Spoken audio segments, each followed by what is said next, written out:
This is a quote from the political scientist Samuel Huntington. The Davos class have little need for national loyalty, view national boundaries as obstacles that are thankfully vanishing, and see national governments as residues from the past whose only useful function is to facilitate the elite's global operations. Huntington knew what he was talking about. Himself a professor from the Harvard University, a hotbed for the creation of World Economic Forum. Huntington, he was an insider, very involved with power politics. Origins and history. In 1956, the Special Studies Project was initiated by Nelson Rockefeller at the Rockefeller Brothers Fund. It was an ambitious project that addressed the problems of its day and how to solve them. Nelson, he had presidential ambitions. And he had put together a brain trust to bring his aspirations to life. The young academician Henry Kissinger from Harvard was handpicked to serve as the project's manager. Henry, he had previously been involved in a study group on nuclear weapons at the influential think tank Council on Foreign Relations, together with David Rockefeller.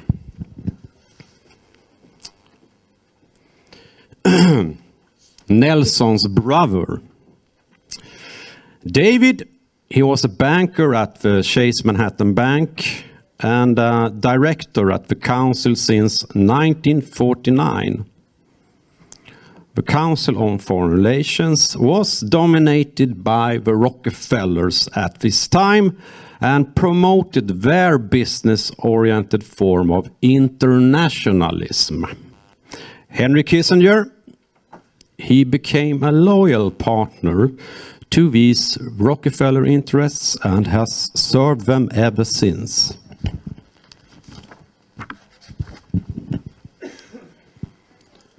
The stated objective with this special studies project was to shape a new world order in all its dimensions: spiritual, economic, political, social. The challenge was, quote, to build a new structure which will make possible the fulfillment of the basic purposes of humanity. To achieve their goal, they identified science and technology as the key to further their internationalist cause. No other area required more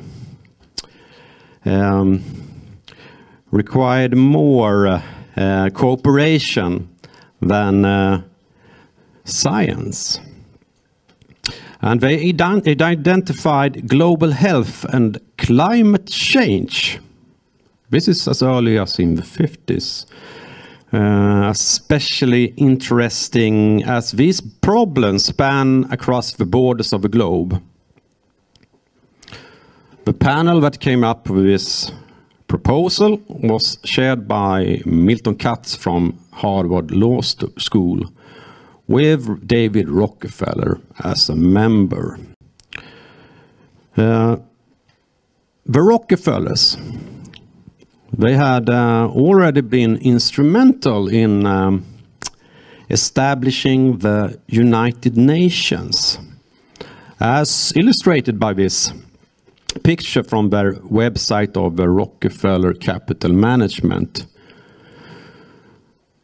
You can see all these achievements that are more Rockefeller organizations. And in the middle, we have United Nations that they view as their own little club or organization. Henry Kissinger, and he was also the director of Harvard's International Seminar and started the Center for International Relations in 1958. This seminar had the purpose to establish better understanding among a select group of people who will be in top leadership roles in their countries in the years ahead. The seminar was funded by the Ford and Rockefeller Foundation and, as later revealed, the CIA. David Rockefeller himself, he was on the board of the overseers of Harvard and the president between 1966 and 1968. One leader of the future that came under Kissinger's influence was Klaus Schwab, a young economist from Ravensburg in Germany that had come to USA to gain a Master of Public Administration at Harvard. He was the right man for a new mission: to further the internationalist agenda and shape a global business institution. This is a clip with Klaus talking to his mentor 50 years later.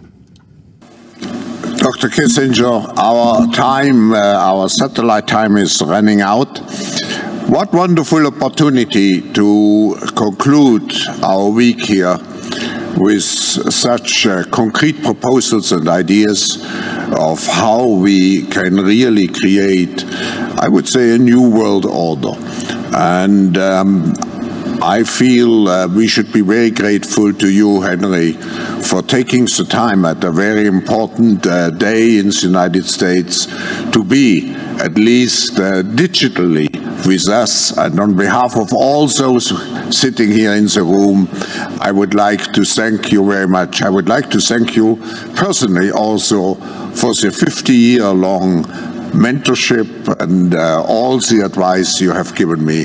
Thank you, and we appreciate it very much. Please join me.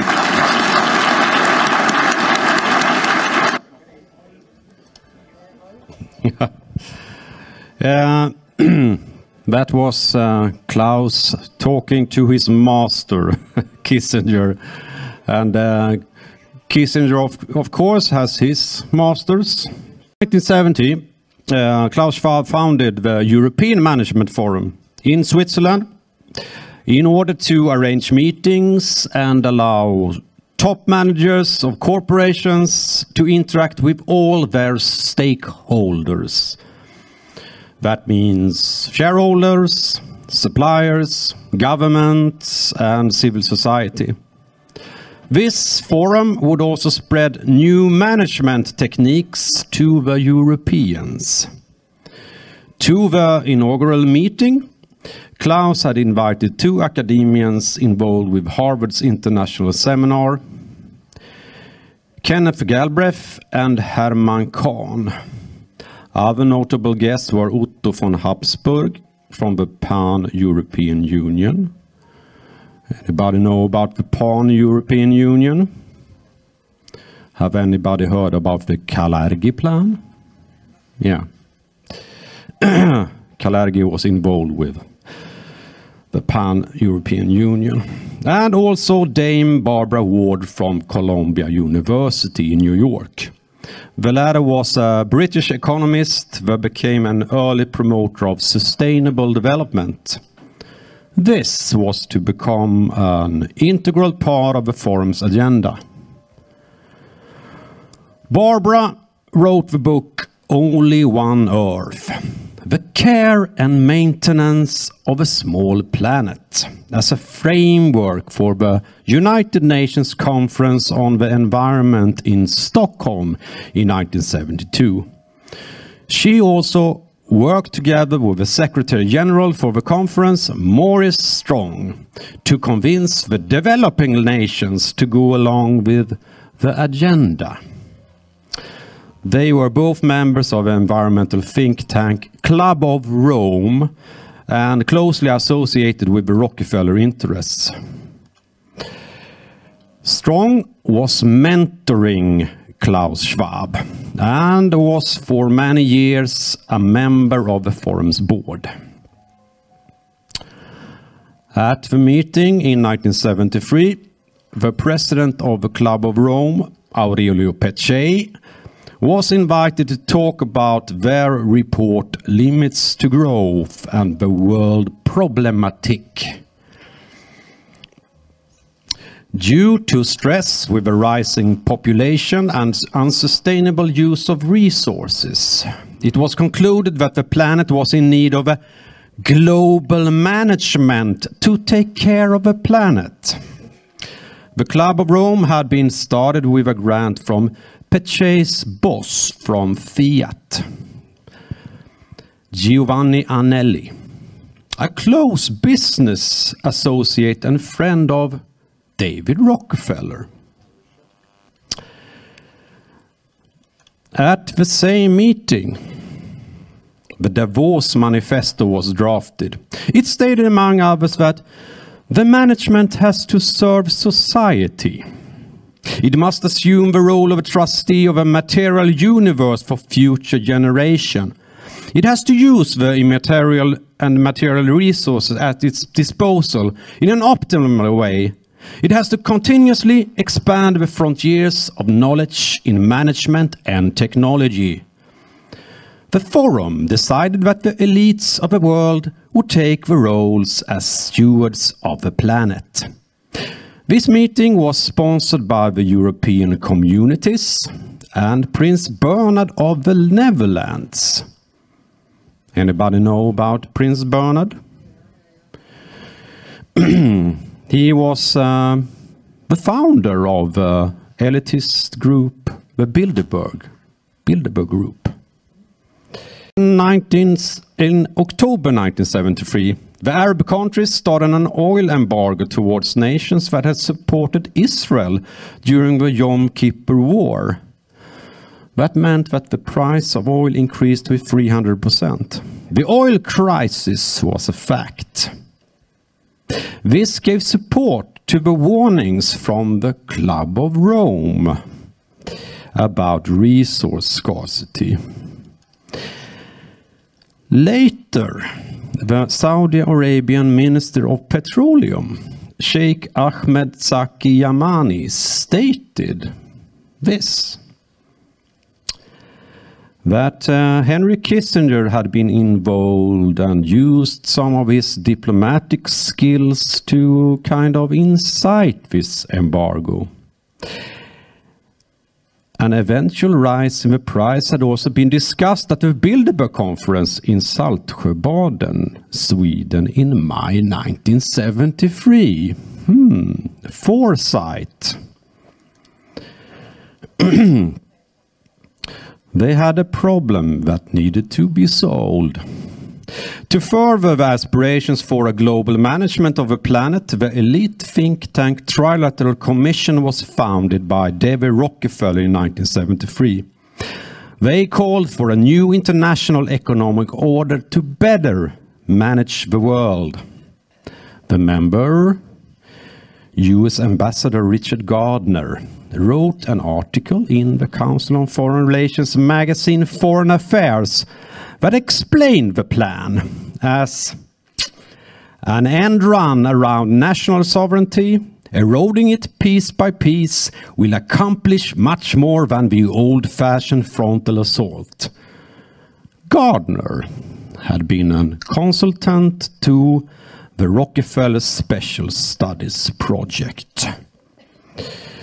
What we had in mind was a new system that was technocratic, a society built and run by scientists and engineers.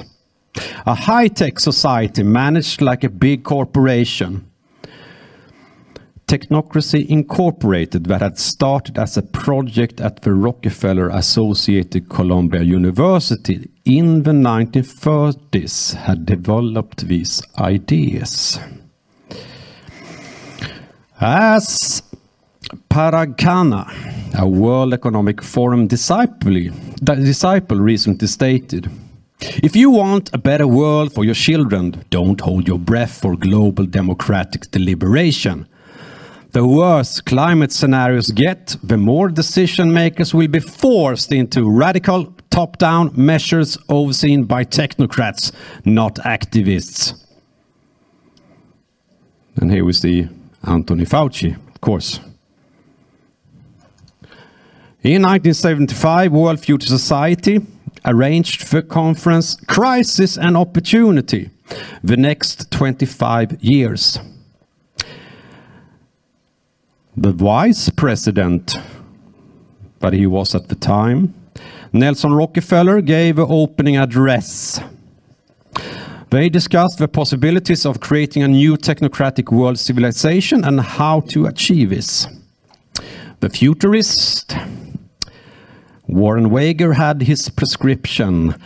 There is no better time to implement radical changes than after a worldwide catastrophe. It was World Club of Rome's mission to warn about such events, shaping the future agenda. In 1987, the forum changed its name to the World Economic Forum. The new agenda that was come after the Cold War was discussed. Here we see Maurice Strong with science writer Joël de Rosnay. Strong, that had served as head of the United Nations Environmental Program, talked about sustainable development and global warming. Or the warm war, you could say. Whereas Rosnay, special advisor to Prime Minister of Mauritius, is known for the concept symbiont. A planetary superorganism or brain comprising of humans, nations, machines, ecosystems and networks. A cybernetic organism that the World Economic Forum wanted to bring to life. Strong was part of the United Nations Brundtland Commission together with Norwegian Prime Minister Gro Harlem Brundtland. Both were members of the Trilateral Commission. Their report, Our Common Future, defined the concept of sustainable development. The inclusion of climate change in the report was initiated and funded by the Rockefeller Brothers Fund. I cover this in my book about the Rockefellers. The report was a part of a summit in Rio de Janeiro that was headed by Strong. The conference decided to implement the agenda for the 21st century, Agenda 21, and start the United Nations Climate Convention. The motto for the conference was, "In our hands." Whose hands? I think you know the answer.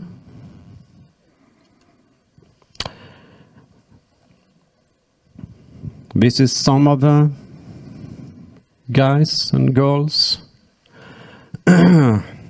After this big environmental meeting, they wanted to start and develop a new ethical framework for the planet. The Earth Charter Commission was born. Queen Beatrix of Netherlands, that is the daughter of Prince Bernhard, and her Prime Minister Ruud Lubbers asked Maurice Strong and the former leader of the Soviet Union, Mikhail Gorbachev, to chair the commission. The West and East was bonded together. Nelson Rockefeller's son Stephen became the project's coordinator.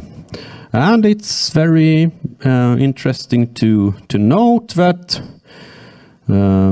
Royal Dutch Shell, you know, The royals in Netherlands, they have a lot of shares in Royal Dutch Shell, of course, and the Rockefellers with Exxon. These are the guys and girls that want to create our sustainable future.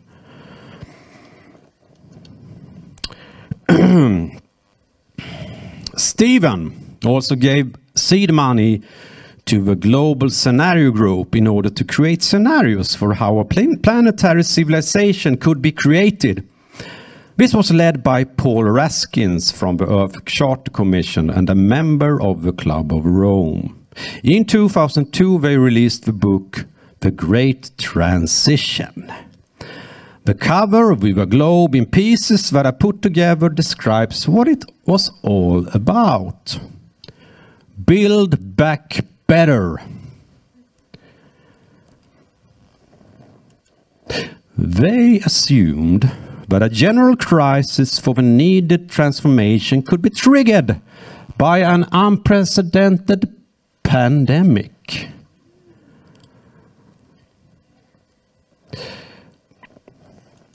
The end goal was to achieve a world union with a world court and a world regulatory authority.